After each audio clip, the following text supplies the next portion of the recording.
recording. Are you happy? No. Yeah. Sorry, good. Alright, let's start with the blessing. Baruch atah Adonai Eloheinu melech haolam asher natan Torah. Amen. Blessed are you, Lord God, King of the universe, who gives the Torah of truth and the good news of salvation to his people Israel and to all the people through his Son Yeshua the Messiah, Lord. Amen. Okay. You guys have done a lot of homework? Yeah, for you. And there's very interesting and odd patterns in these portions, starting at Leviticus 12. All the people say, yeah. Unclean people. Unclean people, and after them with unclean food, you're hungry. Starting to notice something. Talk about perfect bacon and then the place was full and it was empty. Yes. No one wants to come back. Not coincidence. Somehow other people come when you on that portion. I don't know what I get what you're saying, but being said, like, alright, chapter 12. And Hashem spoke to Moses, saying, speak to the children of Israel, saying, a woman, when she shall bear seed and give birth to a male, she will be impure 7 days. She will be impure like the day of the impurity of her menstruation. On the 8th day of her flesh, the foreskin shall be circumcised. And on 30 and 3 days, she shall remain in blood of purity. She shall not touch any holy thing, and she shall not come into the holy place until the completion of the days of her purification. And if she will give birth to a female, then she will be impure 2 weeks, like her impurity, and 60 days and 66 days. She shall remain with the blood of purity, and the completion of the days of her purification, for a son or for a daughter, she shall bring a lamb offering in his first year, and for a burnt offering and a pigeon, or turtle, for a sin offering, in the entrance of the tent of meeting to the priest. He shall bring it forward in front of Hashem and make atonement over her. Okay. Nice an offering. Let's rewind a little bit. So, what are they talking about? When a lady gives birth, right? She becomes unclean, right? Impure. And when you have a boy, she is unclean father. 7 days. Huh? 12 days. 43 days. 33. So 47, yeah, 40 days, okay? On the 8th day, circumcision, why? That's when the blood is Right, okay, there's a physical aspect to this, alright? First and foremost, it is what they call it the caveton, right? Your clotting session, okay? It is the best on the 8th day, alright? So God knew what he was talking about when he says circumcise on the 8th day, this will be at its best, alright? So when you go to a nice Jewish doctor, a guy called a mohel, is basically a specialist in circumcisions, alright? They don't just call it a circumcision, they have a whole fancy word for it. You'll see in the complete Jewish, they call it a brit milah. Alright? A brit is, well, let me check your Hebrew scholars. What does a brit mean? What's the New Testament? Brit Chadasha. Chadash is new. So Brit is new. So what's brit? New. Covenant. Right. Remember, you cut a covenant. When you saw Brit Milah, it's a reminder of the covenant. For them, it's not just about circumcising or cutting into the flesh. Okay, remember, the ancient biblical expressions, you don't just draw up a covenant, you cut a covenant. That is normally why it's accompanied with animals. Okay, when God made a covenant with Abraham, he literally, you will cut this into your flesh. It will be forever a reminder. Once you cut off the little piece of skin, it's not going to go bad. It will be forever a reminder for you. Okay? So when you go to a mochel and you say it is a brit milah that you want done, he understands that this is not just, well, your daddy was circumcised and your grandpa was circumcised, so I guess you all have to be circumcised. Or what I was reading a medical journal stating, oh, you know, there are so many health benefits about circumcision and this is a good thing, and we think this would be better because, you know, hygienic reasons and what. Who knows, you're there for something a little bit deeper. Okay, just like eating kosher, there are physical benefits for a circumcision. There are many benefits, again, for medical reasons why this is good, why it should be done on the 8th day. This is just God proving again He knows a lot better than what we do. Alright? It's funny that it's on the 8th day. What happened on the 8th day? I thought there were only 7 days of creation. Adam was created, wasn't On the 8th day. he? No, created. How many days in a week? 7. 7. Right. And everything was created in 6. Remember, the 7th day didn't do anything. So what was the 8th day? So what is the 8th day? The 8th day is technically the first day of the week. Is it not? Yes. The first day when everything had been created, finished, And rest. and the new thing. And everything started to go and take shape into its form, right? So you were made, God is complete, and then you will start moving into your creation. Okay? So He's also telling you something. Alright? This baby has been created, and is now part moving into creation. I created him, says the Lord. Not you. Pat yourself on the back as much as you like. You did all the fun stuff. You did nothing else. You did not make eyelids fall. You did not make the brain, what do they call it, synapses or something. There's like so many billions and trillions. If you want to do yourself a favor and really get into this, there's a Louis Giglio teaching, it's called Alive. I don't know if you guys have seen it. Okay? No, that's indescribable.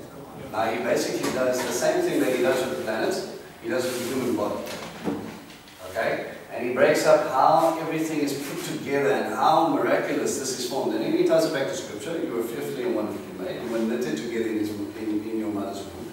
And when you start looking at the DNA strands, and you start looking at the folds in the skin, you start looking at, you know, it just, I always come back to eyelids because it seems so silly. Eyelids seem like such a silly waste of time. But you know, it is still baffling to scientists today how they're formed. They know when they are formed, they don't know how they're formed. 1 second you have a skin layer coming over your eyes, and then all of a sudden, at this time, they perfectly divide, always perfectly. And they just develop. And then they go, we don't know.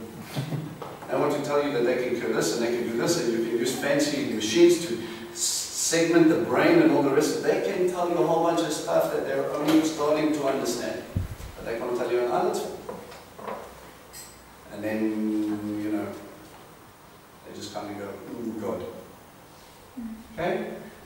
He breaks it up for you so nicely that you start to understand that this is how God has made this. And on the 8th day,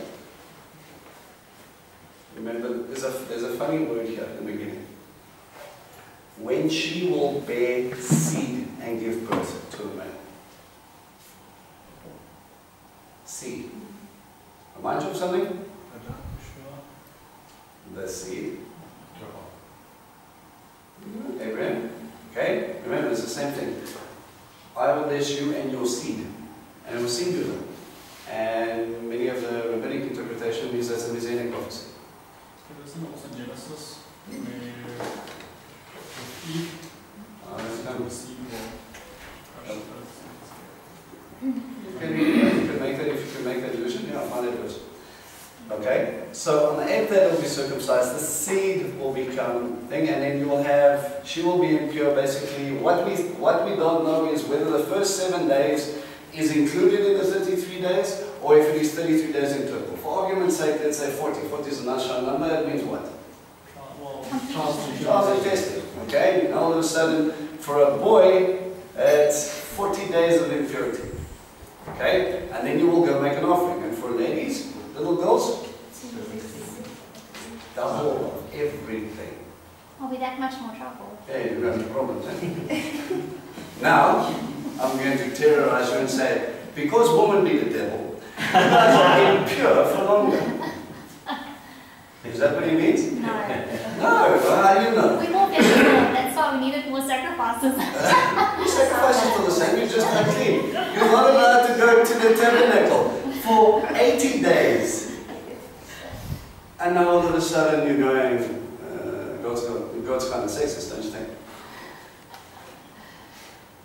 Why? There's a simple explanation. You need to take on the theory. Talks about empirically.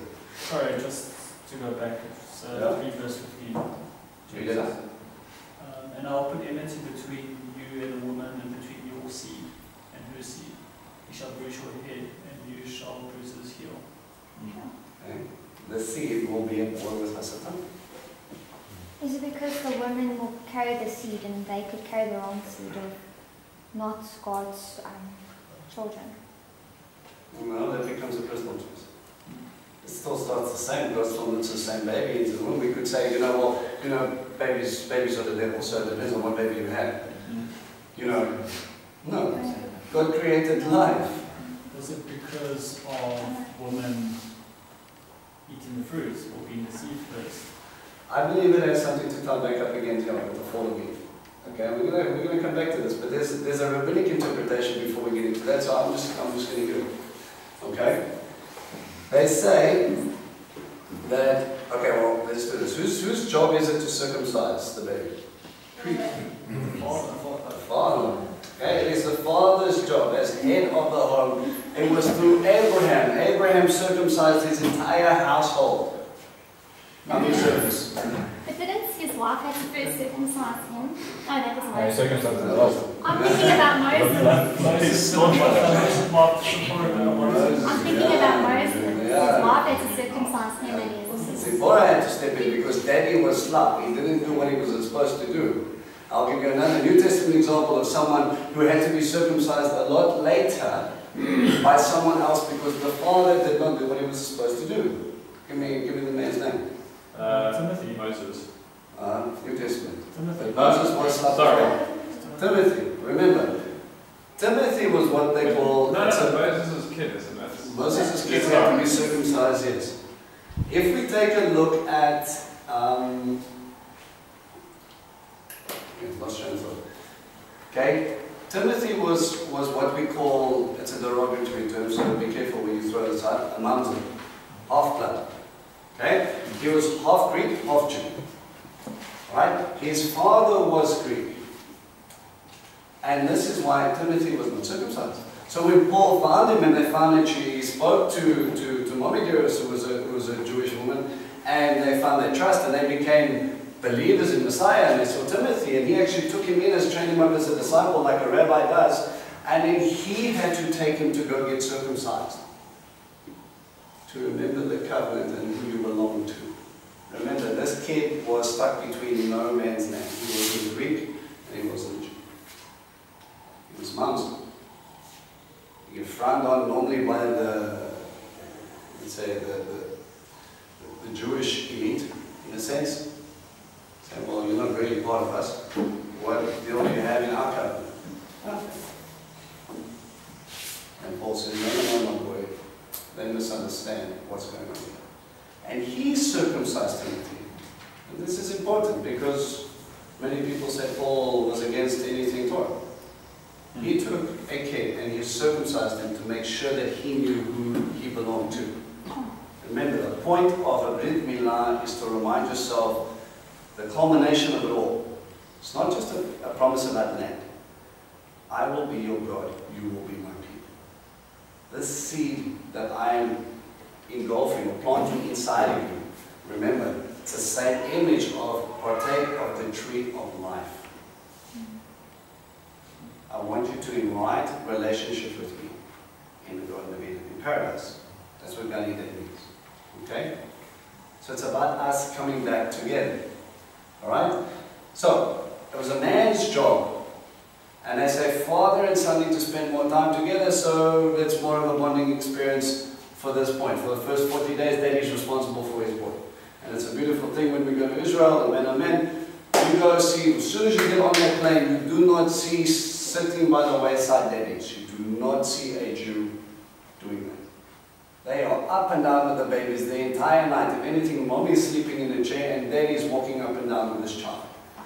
They are extremely passionate about raising their kids. They are so busy playing in the parks, doing what they need to do. They want to be involved because they understand it is their responsibility to bond with this child, to show them the truth, to bring them to the point of this is life. Okay? so this is my son. I will make sure he enters into this covenant between me and my God, and I want to teach him about me and my God. And then I will take him up with mommy, and then we will go and we will present him before God after the days of impurity are done. Okay? The rabbis say, okay, well, if that is the case, surely with ladies, who is most influential, if a daughter is born, is she going to spend that, should she spend that much extra time with daddy, learning trade, studying Torah, maybe going out to the field as a shepherd? No, not really. She's probably going to be more useful around helping mom as the matriarch of the house, making sure things are going. So they want to have a bonding experience for longer. So the rabbis don't see this as a negative thing. Some of them say, well, you know, actually it gives mommy more time to bond with daughter and daddy time to bond with son, and they will be taught by each other and lifted up so that they can start already with a firm foundation in the relationship. It's nice to think that, you know, okay, you have your kids, you do the thing, and you're like, okay, right, you go to school, they teach you stuff, you come home, we'll play a little bit, you're not irritating up and change a bit. Sometimes that's how it goes. We need to remind ourselves that every minute, every hour, every day, you have the opportunity to impact in your children's life who God is. Remember, part of the Shema, you will teach them diligently. Teach your children diligently. As you walk along the way. As you walk along the way. Lie down, just rise up. Every opportunity you have. Make like a rabbi. You sit down, you're sitting outside under the grass, pudding, if you see a swallow fly across, remember what you should have said about swallows. You have olive trees, remember what an olive tree is. Okay, every time you help them understand a picture, that will resonate with them forever. And you're connecting with them at a level. That level is God. And you will help them get through this. Okay? So, we have a very interesting thing here. She is impure because of the same as the impurity of her menstruation. And I believe that's when we start going back to Genesis. And we start thinking, okay, when did this funny cycle come into play? After the fall. What happened? She was deceived by the serpents. Okay, where was Adam while she was being deceived? Next to her. And he didn't tell her not to do that. But she also didn't tell him not to. She was the one who was deceived first. Captain Dummy stood there going, okay, what are we doing? Okay? So God came and reversed the roles. It didn't say she went off looking for Adam. Adam, try this fruit. She turned to Adam. Hey, Dummy. She did it. You gave it to me, God. It was my fault. Why did you didn't escape? You know? It was right there. Happy wife, happy life. Don't say no.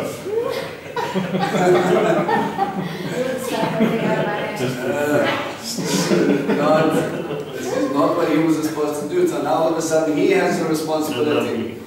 Right? The role is shifted now. God says, hey, you were too maybe cowardly to stand up to her. You just walked in accordance. You knew what you should have done. Now you will be the head of the home. The responsibility starts for you now.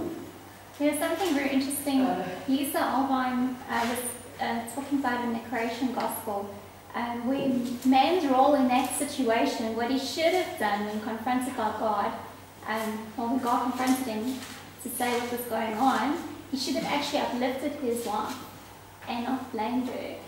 And I don't know if that would have worked out differently. If he would have still gotten kicked out of... He would have got more points with Eve. That's not legal.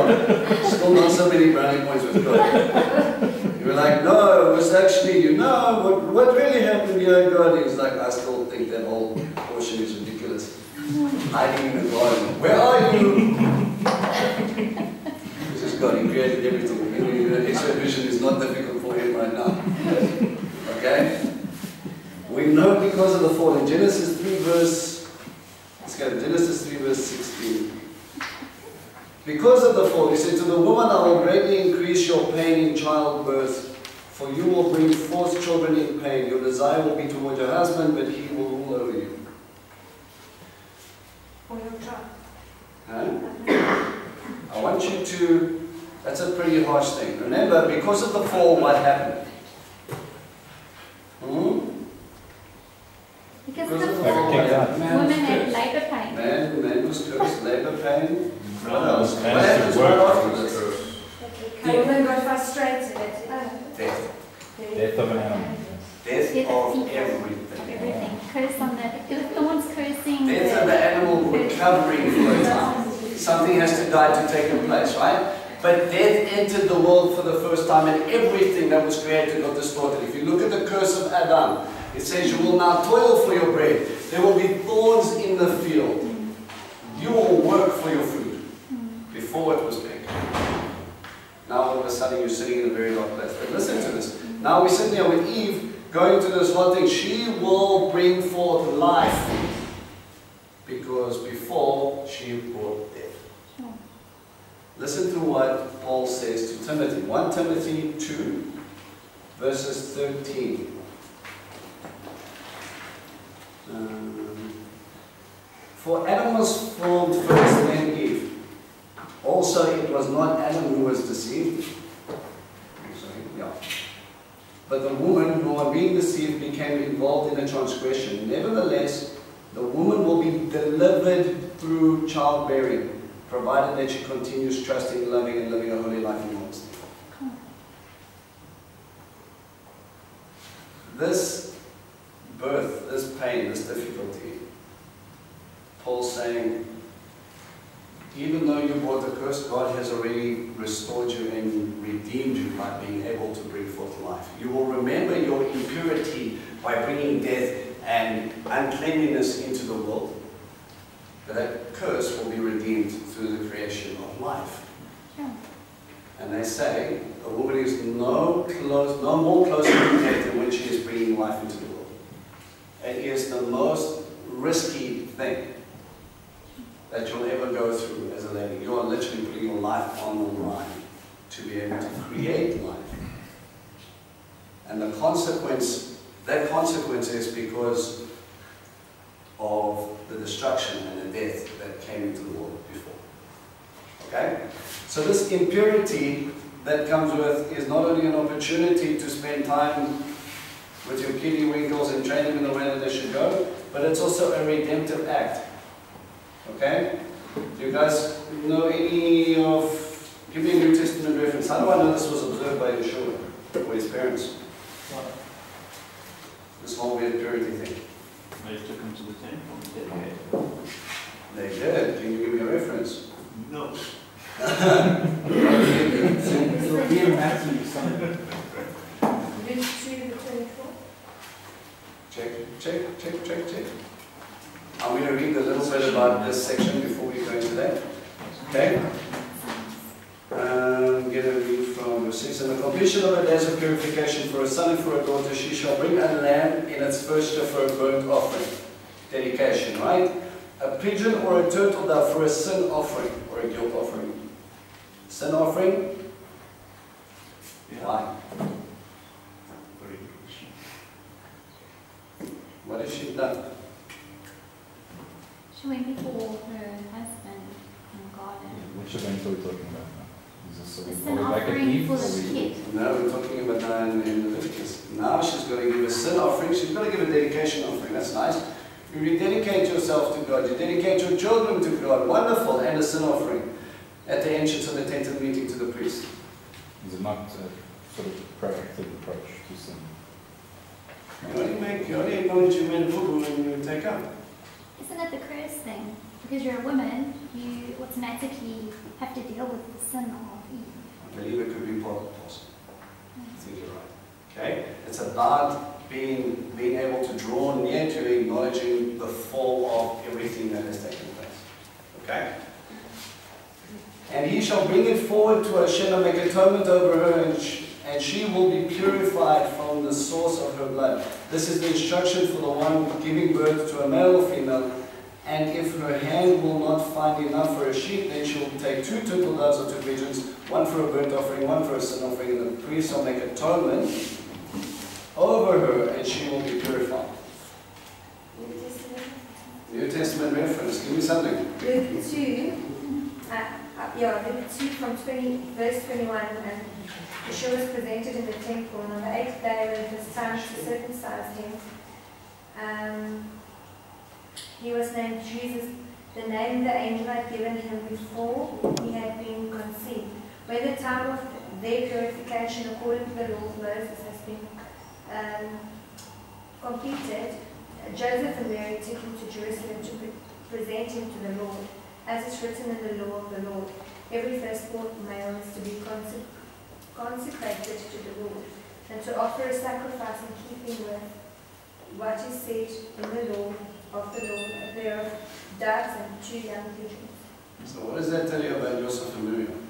They follow Torah. Notice the first portion, it says that in accordance with the Torah of Moshe and in accordance with the Torah of the Lord. Okay? It's again alluding to where he's coming from. They were completely obedient. And when they took him up to the, well, on the 8th day they circumcised him, and they did not call him Emmanuel, they called him what? Yeshua. Okay? Because he will be the people's salvation. Alright? And then they took him up, and there's this really cool little story, if you've got time to read later, about a priest that was promised that he would see the Messiah before he died. And he came up and he found him in the court, and he started prophesying over this kid, and he started calling him Yeshua, even though this man was nowhere near him when he was named. So it was a very cool portion. God allowed him, he says, now I can lie in peace, for I have seen the salvation of the Lord. Everything will be alright. Because of who I hold in my hand. And you understand, this kid is 40 days old. What are you for joking? Everybody else's kids look fine. Okay? You sit there, you're holding this baby, and he says, this is the salvation of the world. Big and I don't think he was doing that over a clip. That's a Michael Jackson moment. What do you mean? No. Right? He was sitting in the temple of God, and he goes, Lord, look what has come. You have returned. In a sense. Okay. So, any questions, any thoughts about 12? Happiness. Okay, chapter 13. Now we're going to some very interesting sections here. All deal with something called leprosy. Leprosy of the house, leprosy of the clothes, leprosy of the people. Okay? The Hebrew term for this is tza'arat. Okay? Now tza'arat is not exactly the same leprosy we have today. Leprosy today was found by a guy, I think his name was, they call it Hennigs's disease. Okay? And it has certain things that you say, okay, you know, Hennigs's disease looks like this and this and this and this and this and this. What the Bible describes has got nothing on that. It's completely different whatsoever. Okay, so we cannot look at it as just plain leprosy as we know as in the Middle Ages, where you're like so busy frotting and falling away, you bend over your nose falls off, you pick it back up, you stick it back on, and you hold it together. Okay? This is not the same thing.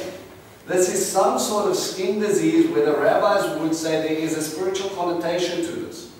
Okay? In many instances, before we get into this, we have a couple of biblical examples of when tza'arat jumped out. Okay? One, Moshe. Right? The second sign. Okay, remember, he goes to the burning bush and he goes, you know, he has this discussion with God, and then he says, okay, I'll give him 2 signs. First sign, throw a stick down, turns into a crocodile. Okay, it's not the word nachash.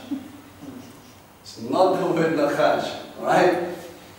It is a different word for a reptile. Okay, and crocodile, it makes sense. I know it sounds odd, but it makes sense because the Nile crocodile was considered to be the god who protected the god king, Pharaoh. So when my crocodile eats your protection, God says, I'm removing your protection. Who is greater than me? Okay? Either way, it's really cool. Whether they turn into a snake or a crocodile, I'm not 100% sure. It makes more sense to me that God was attacking the gods of Egypt. That would fit more into the context, right? But another crocodile eating another crocodile, a snake eating another snake. Okay, that's insane. The second sign was when he went to the elders.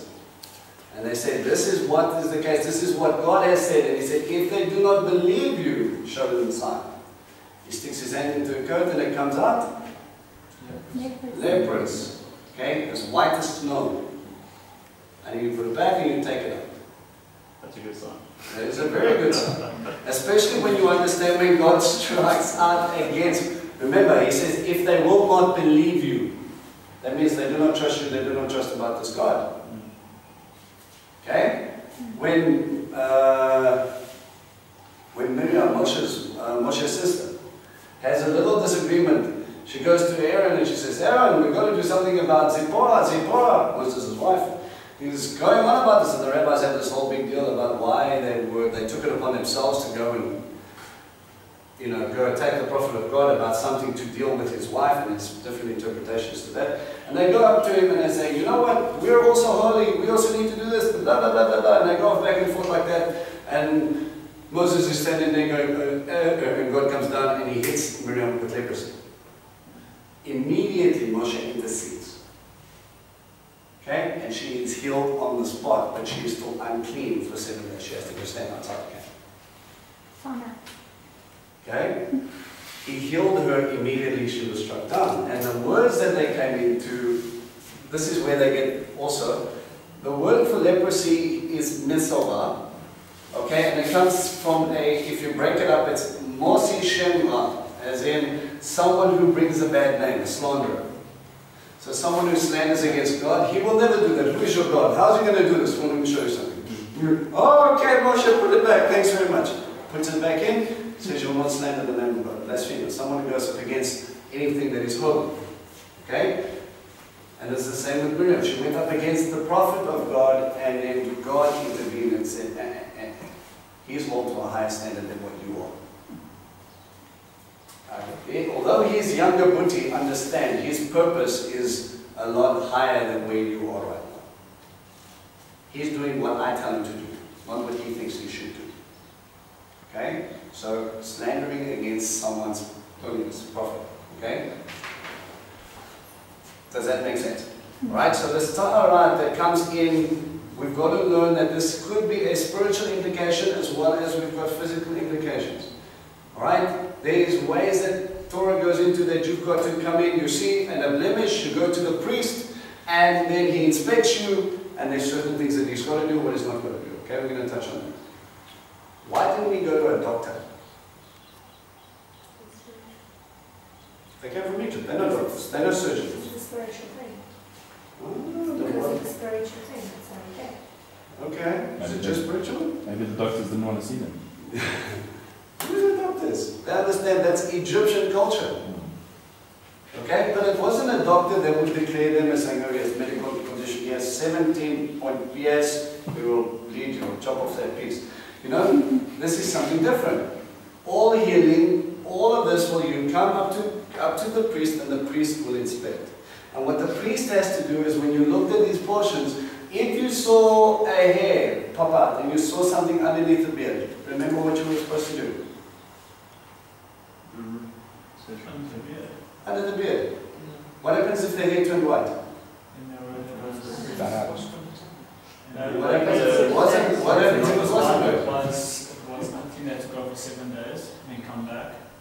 And what happens if it wasn't white? It was just a scab underneath it. I know you're fine. 7 days. It's clean. So what he's saying is you've got to look to the hair follicle itself. Don't just look on the outside, you've got to look deeper.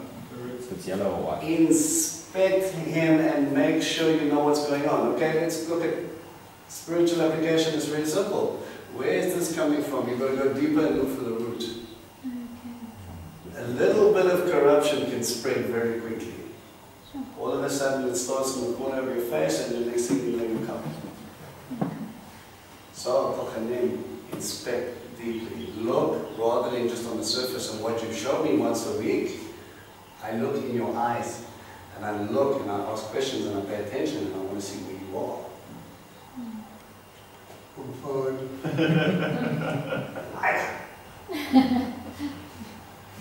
It's an amazing thing if you walk into a room and you see someone trying to smile and they're like this.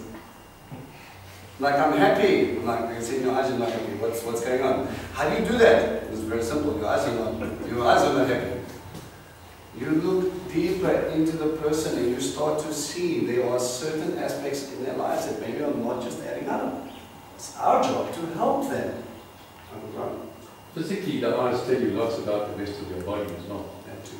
It's actually fascinating because on that vector machine, you look at it, and if you ask about eyes, it actually tells you about all sorts of other stuff, your stomach, your everything.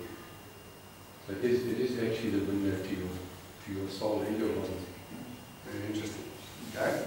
So, you've got to inspect and you've got to go deeper. Physical application. Some guy breaks out in a fungus and he stays next to you. How many of you are going to be happy not to move 10? Not really. Don't go play over there, Joseph. Come and play. Come out there all scare me and stuff. You don't touch my jokes. No. This could be something contagious. Maybe it's not. Okay? God who knows all things, let's get the priest in here, let him involved, and then we can see what we need to do with this man, because also we need to help him. If in today's time we look at this and we've got a neighbour and we share a boundary wall, because whatever, if you're holy, whatever you touch becomes holy. Mm-hmm. And then how does that work now with on the east side of the fence if they're not holy? Can anything come past you or be contaminated? So does the holiness overpower the unholiness? You have it's not something that's going to float across there. Okay? Uncleanliness is very much part of the touch. Okay? When you look at, when it goes into this portion where if you touch on one that is dead, you are unclean. So wherever you sit on, that is unclean. Because in physical application, we don't know what the person died from. Okay? God is a God of life. He doesn't want to deal with impurity. Impurity talks about the fall and the brokenness of the world. He wants you to bring you back to life. So he wants to remind you of that. We need to understand that this is part of our fallen nature. But at the same time, Baruch Hashem, that is not our destiny. Our eternity has been changed. Because we have been redeemed through. So, 1 Timothy. but Through birth. Who was born again? Well, hopefully all of them. Yay! Do we see the pretty pictures? Okay. Through blood and water. First birth and then your rebirth. But how can a man enter into a woman's womb again and come out anew? No, it's baptisms and you clean yourself. Through the power of the Ruach HaKodesh, that you start to understand the impure comes out clean, holy, and redeemed through life. It's that same picture. Some very nice cycles in this portion where it reminds you about the crucifixion. Okay, remember, Sa'arat, when you talk about leprosy, is also a scaly disease. What animal that had lots of scales that was impure? The snake. So we have to look here as this next disease. The skin is gone all scaly. What is going on in the heart? Possibility. Okay?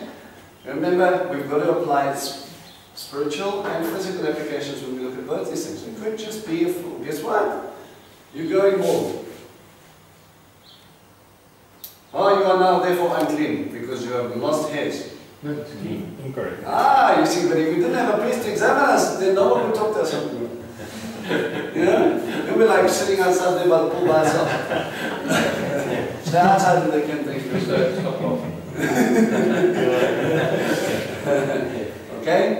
There are general categories that we've got to look at, and we've got to remember there's a physical application and a spiritual application. Remember, we always have to be continuously aware of what's going on in our camp.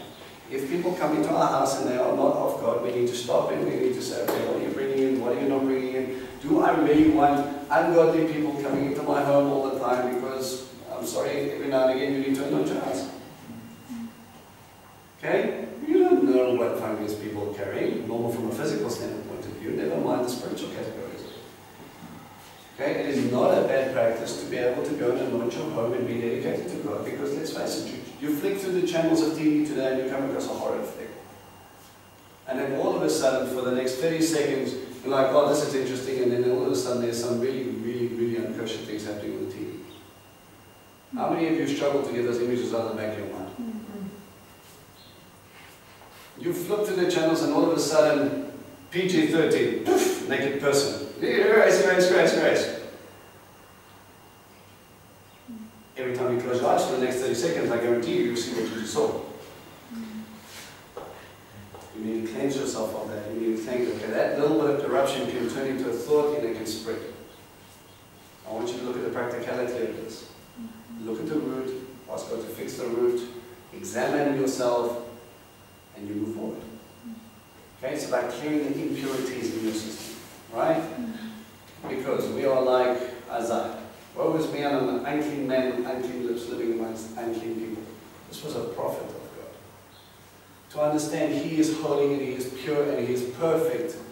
When we see Him in His fullness, we understand who we are. Nowhere near there. And He goes, I know, that's why I've got to fix you. This is why I sent Yeshua. This is why I'm doing what I'm doing, because I need to save you from that imperfection. I'm going to save you from that death. And your body is just broken. Baruch Hashem is not going to stay that way forever. Amen? Alright. So, Hashem spoke to Moses and Aaron saying, when a person will have a swelling or a rash or a bright spot in his flesh and skin, when you turn 15 or 13, this is a problem. And it becomes an affliction of leprosy in the flesh and skin, he will be brought to Aaron the priest, or to one of his sons the priest, and the priest will see the affliction in the flesh and skin, and hair in the affliction will have turned white, and the affliction's appearance is deeper than the flesh and skin. Okay? It is not an affliction, it is an affliction of leprosy, and when the priest will see it, he shall identify him as impure.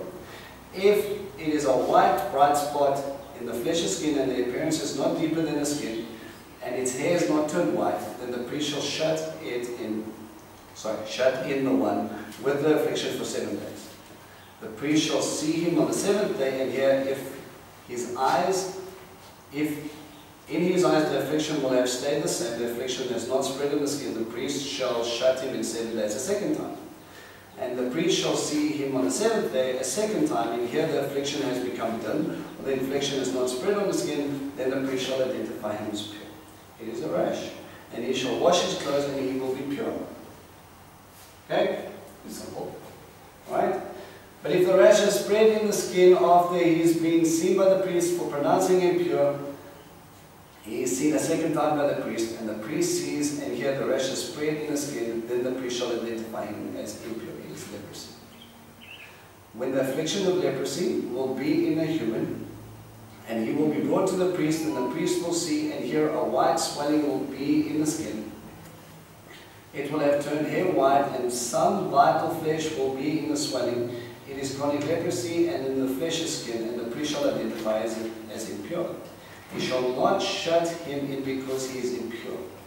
And if the leprosy will develop in the skin, and the leprosy will cover all of the skin of one with the affliction from his head to his feet, to wherever it is within sight of the priest's eyes, and the priest will see, and here the leprosy has covered all of the flesh, he shall identify the one with the affliction as pure.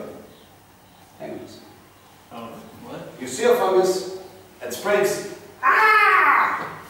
impure. Fungus spreads all over the body. He's fine. Explain.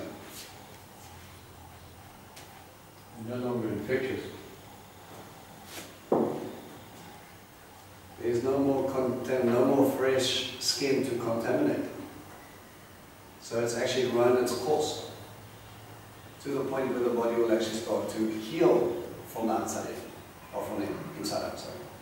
Okay, that's one idea. All right, but if it is a piece of skin that's still available and it's still spreading, he's still impure. It's a very strange thing. Kind of seems contrary. These people are like a real dark room. We stick them outside the camp. Remember, anything unclean would go outside of the camp. Understand what this means? Sorry, what if it's a small child? You can't stay outside the camp all day. Then a parent will probably go with them who's probably standing outside the camp. Remember, a rabbi or a priest would always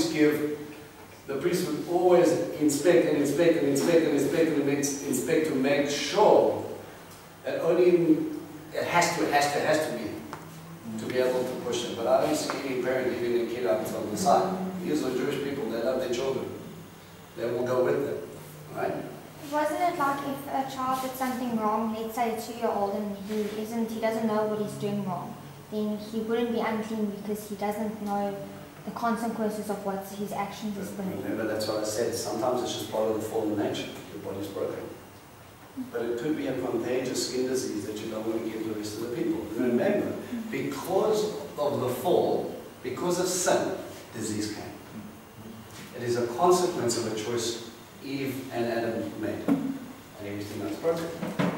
We need to be reminded of this from time to time. Remember, in terms of the Bible, every now and again they'll say, okay, look, I'm really sick, I don't know what, and then they'll say, okay, bring the elders, anoint them, and we'll pray for them.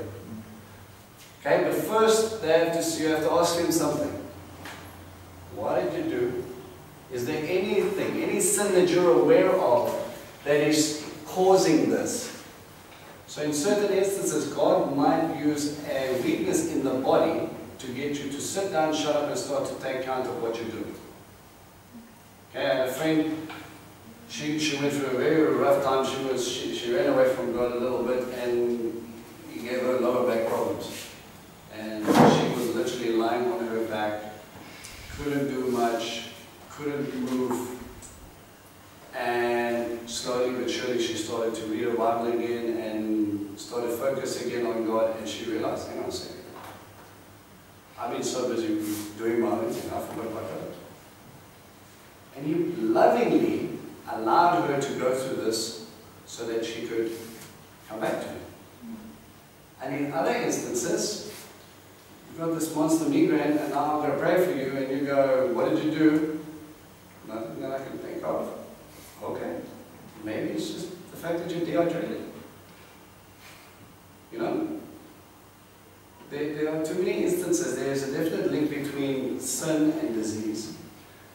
But we need to understand that there are some people that go up there, as soon as you get a snivel and a cough, we will go, sinner! You have tonsillitis, you obviously were talking something naughty. It's the change of season that gave him tonsillitis. Okay, fallen nature, nobody is perfect, we're all going to die. You're not going to die because you're broken. There's a physical death that needs to take place. It's because the body that we have now is broken.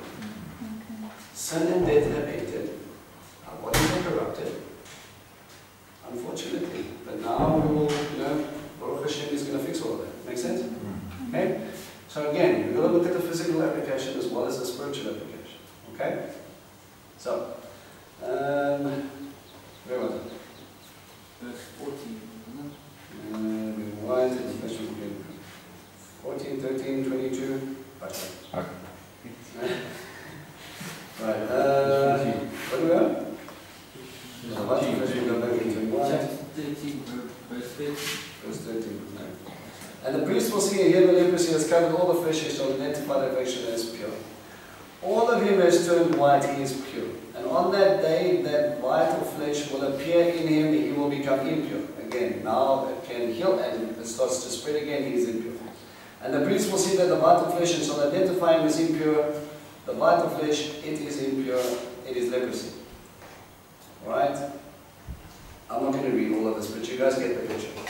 You go in, you inspect, it's the priest's responsibility to go through all of this. He looks at any bright spot, he looks at any baldness, he looks at if you have a beard and you see something underneath, you shave off your beard so he can inspect it nicely. Look deeper into the root of everything, and you will do a certain things. Alright, so what do I do in case? So after I am healed, what do? You wash your clothes. Wash your clothes. You present yourself. Present yourself to be inspected. He declares you clean. Then wash. Do you shave yourself? No. No. Tell me, do you shave yourself? You put yourself in tar, no, Yes. Right. Let me see. Wash and wash the second time. From what verse is it? This is verse 15. That's for clothes. Clothes. There's a really interesting verse here. Verse 45. Go to verse 45 for a second. And the leper in whom the affliction is, his clothes shall be torn, and his hair of his head shall be loosed. And he shall cover over his moustache, and he shall call impure, impure. Unclean, unclean. All the days of his affliction is in him, he will be impure. He is impure. He will separate his home outside the camp. Why would he be going through this horrific thing of screaming impure, impure every time someone sees him? So they don't get convicted. No. Expressing sins. Confession. It's not like a confession. I think it's more about a stay away from me, I'm unclean. A warning. Okay, it's a warning. This is an unclean zone. I do not want you to get unclean. Please stay that side of the fence. Okay? Sometimes it's fine. You don't have to scream at them. Remember, only when people are around.